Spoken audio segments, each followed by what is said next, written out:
For the longest time, I have marveled at the workings of the universe. Throughout this series, we'll meet ordinary and extraordinary individuals as they invite us into their lives and their personal spaces, and they share the experiences that have shaped them to be the individuals that they are today.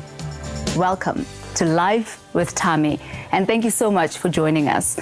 I certainly look forward to the extraordinary moments that we'll be sharing, extraordinary moments that will help us create extraordinary lives.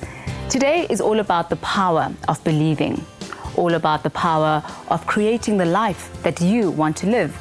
And the big question is, how can you, how can I, how can we bring out the absolute best in ourselves? Our studio guests are individuals who are not only dreaming, but living their dreams. Here's what you can look forward to. Heart-to-heart conversations with international singer and actress Lira, with brand guru Timothy Maurice Webster, and Dollar McKellen, the fairy godmother. Live with Tami. She has graced the world and South Africa's most distinguished stages and covers, but superstar Lira remains at heart Lerato Call, a woman with her feet firmly on the ground and her eyes lifted to the heavens, believing that the future does indeed belong to those who believe in the power of their dreams. Isn't she just amazing? You know, it's an open secret that I am just in love with this woman. I just find her to be one of the most authentic individuals I've ever met. Ladies and gentlemen, please join me in giving a very warm welcome to Miss Lira.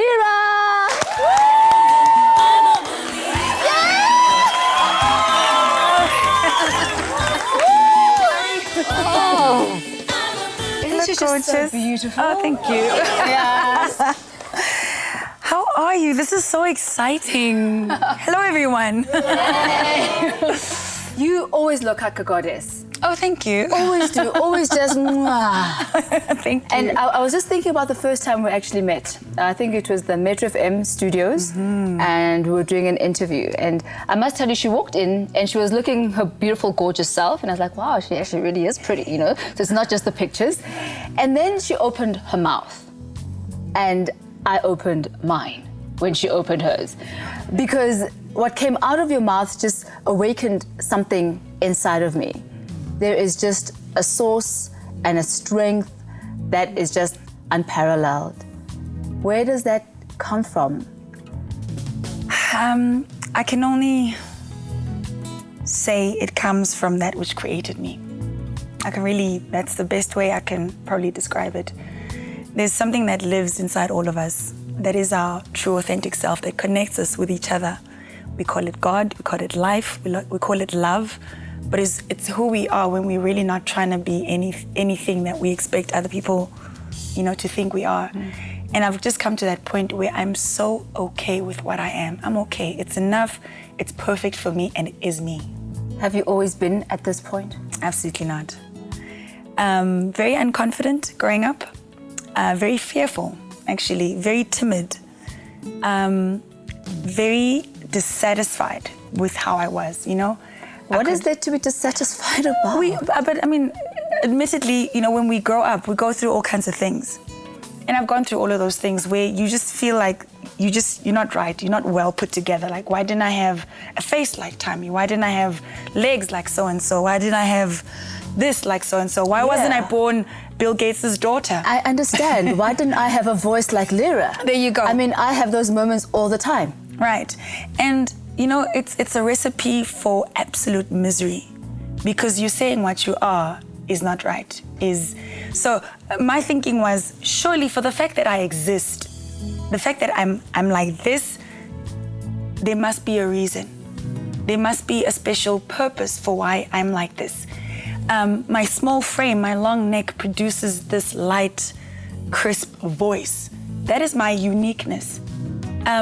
I experienced a way of sort of changing my attitude and saying, there's a reason why you look the way you do, so there's a reason I look the way I do, and I need to find out why I am what I am. And so the first step is acceptance. It's saying this is perfect. It's saying, do you know what? This is my body, this is my voice, this is my neck, this is my legs, this is me. It would be such a waste to have existed and not fully become what I am. What a waste. which part of you were you not comfortable with? I mean, I know I had this conversation with you earlier on today because I had a moment coming on here today because I'm like, oh, my dress is short and I hardly wear like, short dresses because I like the long dresses. And as I'm sitting here, I'm like, oh, and my legs are all showing. And, we all have those little things that are quirks, like little insecurities. And other people will look at you and think, what are you going on about? True. What were those for you? I think people will see, I also don't like wearing short things. I actually feel semi-naked. I don't like feeling wind in my legs. It's like, I don't like it. I feel naked. Although it's quite refreshing. I know. I'm just like, Yes. But I've always been a skinny girl, always been tiny. My mother, great, gorgeous woman. She's she doesn't like to talk about her age, but she's much older than she looks. And this is a good thing. But growing up, I realized that other people, before I had an opportunity to decide how I feel about my physical body, other people were going, hey, when I'm kondo, or, and you're young. So already you get introduced to a thought that you don't look right. There's something wrong. There's something wrong with you. So now I realize I have issues with the fact that I'm tiny. And of course, now how I dress, now I try to wear sort of baggy things because I'm trying to fill in the spaces, And one of the most difficult things in the start of my career was whenever I had a huge stage, I would start feeling like, oh my God, I'm so skinny. People probably can't even see. Like spot Lira somewhere. Yeah, we can hear a voice, but asboni lot, little things like this. And they build up. This is not fear. This is insecurity that builds up in your head and then governs how you behave. So of course I wasn't confident because I was standing there thinking, you're probably looking at me going, her skinny legs. Hey, little things like this, and it's poison to your mind, and ultimately you're the one that's feeding this poison. Everyone is probably just looking, and they don't have an opinion, so to speak. And I picked up on this sort of internal dialogue in my head, and I was just like, whoa. I'd like to pick up on that after this commercial break, how you actually pick up on that dialogue, how you actually notice your thoughts, because I really do believe that's like the first step to actually addressing issues in your life. We'll be right back with Miss Lira after this. Life with Tommy. Life with Tommy. Welcome back. You are still with Life with Tommy. Today we are getting into the lives of extraordinary individuals who themselves have had to go through issues and really get comfortable in their own skins in order to be who they have been destined to become. With me is our fabulous Miss Lira. You were just telling me about that issue that you had about being too small on the stage and noticing your thoughts. How did you get to that point where you noticed that you were actually an obstacle to yourself?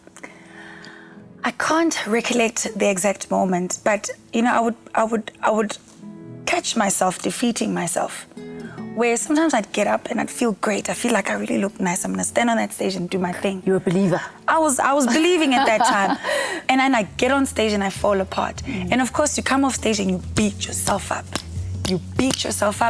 And I was just like, this is so counterproductive. And I would just almost tear myself into little pieces, and I would just think, I'm caught in a cycle where I'm self-defeating. Something has to give, something has to change. And it's a beautiful realization of life, Wuti. You have the power to change your own thoughts and thus your own life. Because when you change your thinking, it changes your behavior. When you change your behavior, it changes how you relate with people. And then out comes confidence, out comes conviction, and then people's opinions matter less. But who holds that key? You do. It's you. Yeah. It's you. So I just woke up to this and I made it a practice. It wasn't easy. It's one thing realizing it. It's another thing. It's one thing for me to tell you this, but it's another thing for you to walk out feeling, okay, now I'm automatically confident. It doesn't work that way. You've got to practice it. And you've got to live it. You've got to actually experience it in order to internalize it. Absolutely. And then it becomes a reality for you. Absolutely. So you can read as many motivational books as you want. People can tell you how fabulous you are. But if you yourself haven't actually lived your own fabulosity, you're not going to buy your own PR. There you go. There you go. How did you do it? like you said, I picked up on a lot of books because I was looking. I love the verse that says, "Seeking ye shall find," and there's no greater truth. Asking you shall receive. My spiritual relationship is I talk to God and I talk to life, but I'll sit alone. People say it's mad, but I'll utter. Okay, now how do I fix my confidence problem? I'll sit alone and speak like this. Lo and behold, I'll pick up a book that will speak so specifically to the way my mind assimilates information, that will speak so perfectly to the way I understand concepts. There are plenty of books written about anything in the world, but I'll just pick up that one specific one that speaks in my lingo. And you just get it. And I just get it. And once you get it, you have an opportunity to do two things. Either get it and that's it, fine, I feel good for now, or use it. Would you say that perhaps your background has a lot to do with the self-confidence? What about a person perhaps who came from a home that they were not being supported in? I don't know, what kind of home do you come from? How is your relationship with your mom, with your dad? How is that relationship? Beautiful relationships. And I realized it wasn't within the family front. It's probably school, teachers, friends, peers. It was really that kind of environment. But in terms of family, I had a very confident. My mother's gorgeous. My mother is absolutely beautiful. And I've just come from a very supporting family too, because I had a great childhood. It's just when you're around peers and say, and there'll always be the one or that has a specific thing, and you pick up on, as a child, you're very impressionable. So you pick up on these things and they affect you. For whatever reason, you'll draw on something and use it to be your vice or whatever. But when I grew up, I realized I'd absorbed certain things that were defeating to your joy and your happiness and your sense of peace. But I also realized on some, as a child, you almost don't have a choice, but you do it subconsciously, I suppose. That you just draw these things and you wake up one day and you're an adult and you've been carrying these things around. And for me, a song like Soul and Mind was exactly that, saying, that wasn't even mine. I didn't choose this on some level, but sometimes, we let these things affect us. When you awaken to something, you have a choice to stop it right there and then. Literally just place. And I must say, that is just one of my favorite songs. Like, I am a child born of love, so let love remain in my heart and my mind. Yes. And you are very much of a magician, I must say, because I listen to your songs because you write your own lyrics. Yes. You write your own lyrics, but everything you write about, and I kid you not, if you listen to her lyrics, she basically creates what she wants. She calls into the universe all the experiences that you want. Yeah. Like, you called your husband into your life. I did. When I listened to your songs. Yeah. You called success and money into your life. There's where money. She literally has a song about money where she's saying, you tell me, what do you say in that song? I say, money, come into my life. Come in and multiply. Wherever I am, there too you must be. So I must never find myself in lack of you, especially when there's a need for you. And I know money is abundant. So don't be shy away, money. Bless my friend, my audience, my friends, my family, my community. Exactly. Yeah. So, literally, there's enough to go around. There's no need for us to hoard it, because it's something that needs to flow. It's like water. If water is placed in a way where it becomes stale and stagnant, money must flow like water. And I understand that. I just understood this and I was like, I don't want to sing lack into my life. And in terms of every song I write, it's either an affirmation or an invitation. That's why even if I sing a negative or a seemingly sad song, there's a thinking behind it, because you must release that which is not good for you. That's right. Love. My favorite thing in the world. Yeah. Love, yourself, and money, and career, and just a sense of wholeness. Tell me about your husband and how you brought that love into your life and what that love means to you, because you are a very private person. Yeah. And let's go. In terms of romantic love, firstly, I found spiritual love. I found the love that is God. And you have to just bear with me. You have to bear with me. You have to just try and understand my thinking in this. if God is this complete and whole love that when I'm alone and there's not, I have no money, I have nothing in my life, yet I feel so whole, how would it be to have this kind of love in the physical? If I could hug God, if I could hold his hand, that's what I was looking for in a husband. That's what I asked for.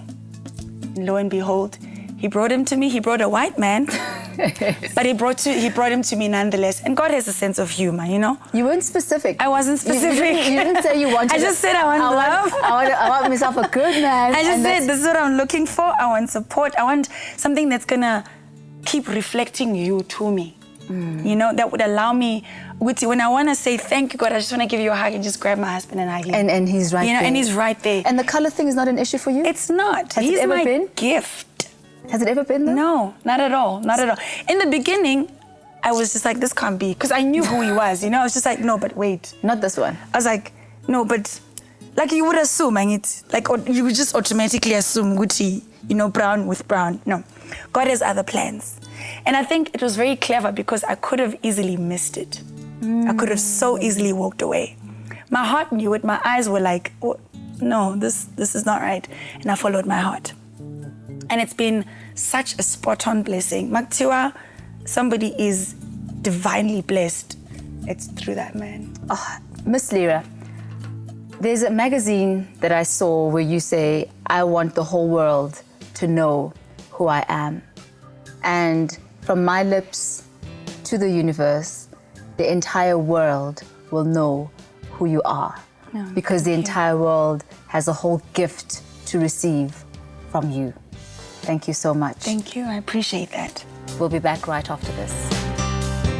Life with Tommy.